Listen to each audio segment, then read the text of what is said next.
Alright guys, good day. We are back at here subong diri sa may oton. Kag ang sadya kay this is our first feature sang ginatawag naton nga ini. Siopaw. Kag Sam Siopaw. Kita mo kanami kay and we are here with Ma'am Doris subong kay Sir Ron. Thank you for having us no. Kag kanami gid kay very kung sa ano pa unique subong aton nga feature kay diri naton makita nga ang siopaw nga industry damo sa mga brands, but we have something special for us today. Kaya explain na ni Ma'am Doris kay ni Sir Ron. Thank you for having us. You're Why welcome, sir. the brand Sam's Special Siopaw? Di naghalin ang ina nga brand. Actually, before kami sini nag-start, nag-isip kami no, ano kay sino namon ipapangalan. So, because nga ang amon diri nga little girl, I mean only girl sa family, so sa iya namon kay si Sam, Samantha, so sa iya nag-decide kami nga sa iya ipangalan. Wow, grabe no? The only girl. So nami gili ko sa mga only girl da pwede gili ka mo makabuang ipapangalan sa business. And why the business nga siopaw? Actually, Ma'am Doris. actually wala gid niya sa isip namon nga ma-business sa siopaw. Ang husband ko, my friend nga nag-introduce. Hambal niya, why not nga after some pandemic daw, anong maisip ka nga business. So hambal niya, okay, why not i-try ta ang siopaw. Kaya ang friend niya is nag-aubra sa siopaw. Sa uli galing kay tungod nga kuan lang to siya short term lang ang iya. Before siya nag-start nga bal siya nga hindi siya kapadugay. Okay. So ang ginimo ko nag trial and error. Kay kabudlay bala kay wala siya sang recipe nga itudlo sa amon. Yes. Kung baga Dapat aragid siya. ara siya kag tapos wala siya balaga measure. Yes. So hindi niya pwede matudlo sa amon ang recipe. Okay. So ang ginimo ko trial and error. Wow. Siguro mga 3 months. Wow. Nag-abot sa point nga hambal ko hindi ko nagid kaya. Pero nga nagkuan lang gid nga na sa sige-sige na perfect. Wow. Na perfect. In a sense nga ang gusto ko bala sa nga quality sang siopaw. Nakuha ko. Wow. So pwede gid gali Ma'am Pwede. Doris kag Sir Ron ma-achieve ang something gusto naton if we keep on trying. Oo. And we keep on doing our best at it. And syempre no kay Sa help man sang family ko, especially sang sister-in-law ko. Yes. Kaya daw siya may knowledge. Siya may knowledge siya sa siopaw kag sa mga helper ko. grabe no. So Ma'am Doris siguro like a question for you. Did you come from a family of business people? Actually, food. Kaya ang nang palang, tita ko. Wow. Oo. Utod sang mother ko si Manding pala. Wow. Oo. So, base pila kadlaw ang siopaw ta may nud na ni nga buko. Hindi na. Oo. Pero getting into business, I know it's one thing to know a business and it's another thing to run your own business. Siguro, what keeps you motivated in doing this business? Actually, si Ron siya every time nga kung may mga doubts ako, may mga gusto ako nga i-improve, si Ron. Wow.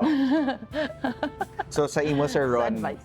syempre si mamo ang at some point nag-start sini and then here comes you going in sa business no. What is kung sa baga ang imo naman yung motivation in helping sa sini nga business? Actually, namayaan man lang kung makita ko ang family ko nga siyempre happy sila. Everyday, mabatian ko ba yung damo ang sales. Do, siyempre do, makapamagaan man sang isip mo, bilang do kataway lang. Nami man mati nga siyempre ang positive feedback la natawag sa Yes. sa mga gabakal sa amon, like for example may mga friends ko. Actually sa una sobra man to ginatry ko man bla pabaligya sa mga friends ko so pa tapos sa manay do ka namin lang mabas lang uy naminamit yung isang sopaw niya Wow. Oh, ibang klase inyo yung siopaw. Oh. Actually may isa ko ka-friend nga nagbakal sa amon, nag-try man lang siya. Tapos amo na do namin gid ang iyang feedback namin namit gid. Baliya ako mag-try ko sa iban nga siopaw do Hindi na. inyo gid ya kabla nga siopaw ang madumdaman ko. Wow. Speaking about the business, Ma'am Doris or Sir Ron could answer this one. What was the greatest challenge so far that you had sa inyo nga siopaw nga business and how did you overcome it? Actually, Sa start ko rin. ano man, I think ang biggest challenge ko is making the recipe itself. So sa amo to nga period, do hindi pa bala namon makuha gid bala ang timpla bala nga tawag oh, ang namit. quality. Ang quality nga gusto ko gid bala.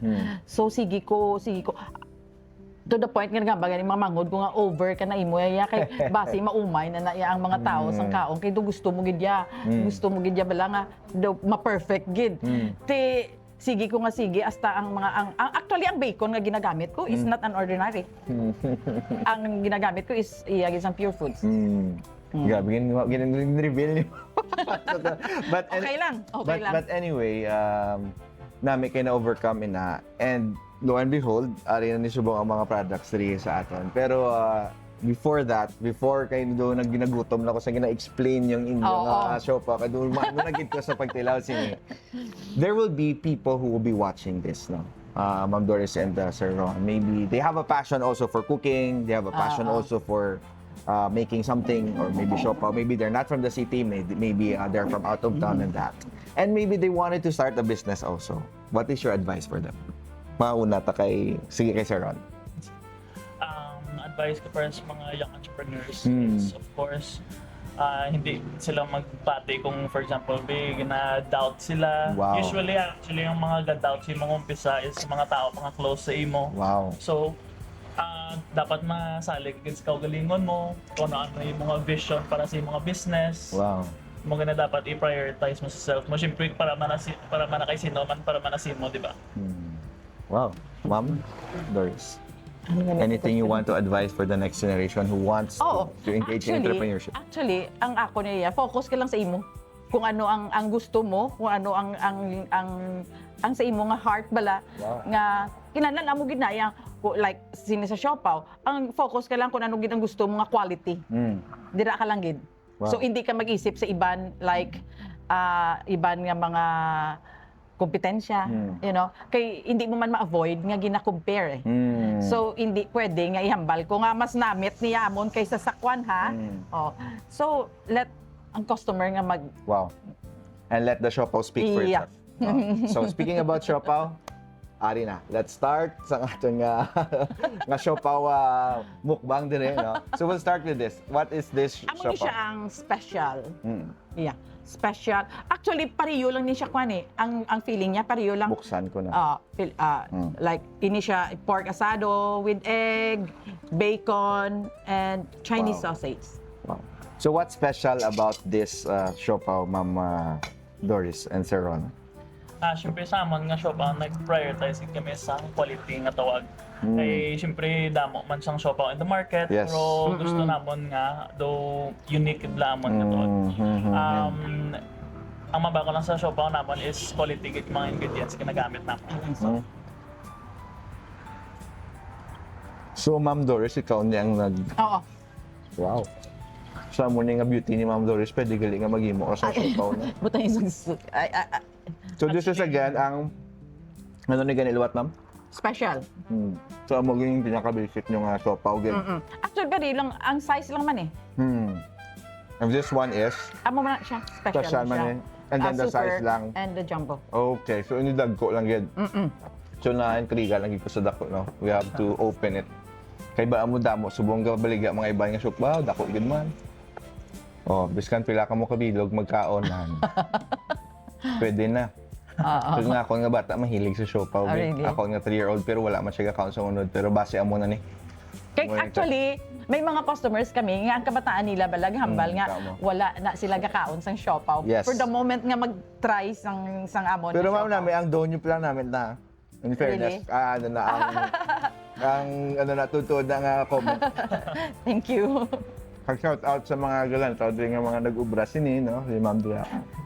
Good. Anyway, what is the vision, what is the big dream for Sam's Special Siopaw? Actually, Biskan wala na gali sauce, tagad. Wala na sauce, pwede gyapon maka. Tilawan to may sauce pa gyud. I-try mo nga may sauce. Oh, sige Sir Ron, sorry gin-interrupt ka. okay lang, actually funny na ang story about sa sauce kay isang una. Snabi pagiging may nililis sauce? gid namon, ang wala na sa sasang sauce. So, isang gabliga ako sa mga friends ko so na mention gina sila nga, may ba? wala gid asang sauce nga dala mo ko. Namit. Sige lang kay ginahimo po ba yung recipe mo, di man naman gusto. So, sino naging mo ng sauce? Actually, ang sister-in-law ko sila Shout out sa inyo. ang sister-in-law ko si Laila, siya ginayaan Nag-enhance pa gid ang taste actually. Oo. Kay sa una hambal ko may kulang gikita ni sa siopaw tamo kay damo bla customers nga hambal nga nga wala ya inyo sauce dito kami kag hindi ko gusto nga mag-create sang sauce nga maguba ang sabor bala sang siopaw. Yeah. Di ba? Pero actually wala So sa dapat sauce. nagka-complement. Namit na sa daan, but the sauce nag-complement pag actually sa iyang taste. Wow. Thank you. Ano ba? Ngayon mo nagkaon na lang, okay? Namit, ako sa inyo dahil ng taon na try nyo na ang Sam Special Siopaw. Diin sila maka-order, paano sila ka-order, paano sila makakaon, kung paano magkanto silang kamot, kag ilang balay ang Sam Special Siopaw. Ma'am Doris. Actually, Sige, sir. hapos lang itong order. May page man kami sa Facebook, Sam Special Siopaw. Ako man na siya actually ga-manage. So, Wow. gina-replyan, ginanamon like for example, may mga special ka mga questions. Nambala ka mo, Actually, may dama ka, automated naman ang gin-set up ko. For example, Lamet. gusto mong wala kung din. Lamet gid. Aragin sa page namon ang Google Maps actually. Kung mag-search ka mo sa Sam Special Siopaw, Okay. aragin na mismo sa Google Maps ang amon nga location. So, tapos lang gid. Kung gusto niyo mag-place ang order, wala man problema. Send lang ka mo message, tapos Island. cater lang ka mo namon. Ga-offer man kami delivery through Maxi. So, open sa Maxim and all. Okay. Namit na ang siopaw. Namit na ang ila di nga varieties ang ilang sauce, no? Sa inyo dira, kung wala pa nakatilaw, pwede gid ka mo makakaon sini. So this, they are located at Trapiche. Trapiche Oton. So, Pwede man ka-dine, pwede man sila kakuan diri mo. sa dine-in sila Oo. dire. Especially kung hapon, diri sa garden. Yes, namin Oo. dire yung garden. Actually, nila kagin set up. Ang mga ito na-amaze ko, namin ang ilang nga lugar, siyempre, usually siopawan, click out ka lang, may lang ga steam nga aso, and then that's it, no? Pero, amo na, kita ginaton dire. Anyway, Ma'am Doris, siguro a question sa imo. Ano nga gatas nga painom mo kay Sir Ron nga doon mo na sa kaamaalam? Kaalam. Actually, nagkuan ni siya, nag-start siya sa iyang elementary sa St. Joseph, and then Philippine Science High School. Wow. Oo, kag sa CPU Wow. nag-graduate. Shout out CPU Central, may Central. Philippine Science High School. St. Joseph kasi lang Grabe. Wala na nang-close naman. Oo. Pero ano gidyang gatas nga painom mo siya sang bata siya mga 1 Siyempre, year old? Probil. Okay. At least kabalon ako. May chance ako para sa kabalon. Anyway. Tatlo gina sila, tatlo ang kabataan. Okay, for the last time, Ma'am Doris or Sir Ron, could you invite aton nga viewers and followers to avail and to get sa singing nga namit nga siopaw? So, sa mga kapamati dira, thank you again sa paglantaw sang video. Pwede ka makaon ko na. Willing kami mag-cater sa inyo. Kanto lang kamo di. Try niyo ang amang nga fresh Dagid man si siopaw. Jan. Okay. Saan na willing ako. So, amo ni siya kung mag-order sila, mag-deliver sila, they could have this one, pwede nyo madala sa inyo balay, pwede nyo madala sa, ba't mo pwede sa Amerika? Actually, abroad. Abroad pwede? Yeah. Abroad nag-damo Basta man i-frozen order lang. tapos i-frozen lang. Wow. Tapos Yan. i-steam lang nila pag i-steam lang nila So, pag ayun na may number man this, 0917-849-3484 FB.com sa Special Siopaw Sams. Grabe, no? Ang balaan talaga nga Sams, yung baligyaan siya muna sa ano eh. Shoes. Sang shoes, subong may Sams 21 man It's nga open nga. hotel. It's Subong open may nga. Sams nga siopaw. Ako guarantee again. Anyway, if you're a business you want to be featured, next comment down below. And again, sa inyo pa nga wala nakatilaw sa sininga namit nga siopaw. Totoo, ako mahilig ako sa siopaw. Namit gid. Ang dough niya pa lang, pwede na, no? Kung dough lang himo kanon, subong buwas bing unod, butang ano pa kanon, pwede man na. But anyway, thank you very much for just really inviting us, ma'am. Last question, Okay. Ma'am Doris. Did you regret engaging in this business? No, wala gid. No regrets at all. So there you have it, Sir Ron. Thank you, Very again. Kaga sa mga fans nila ni Sir Ron, shout out man sa inyo. God bless everybody and see you on our next vlog. Bye.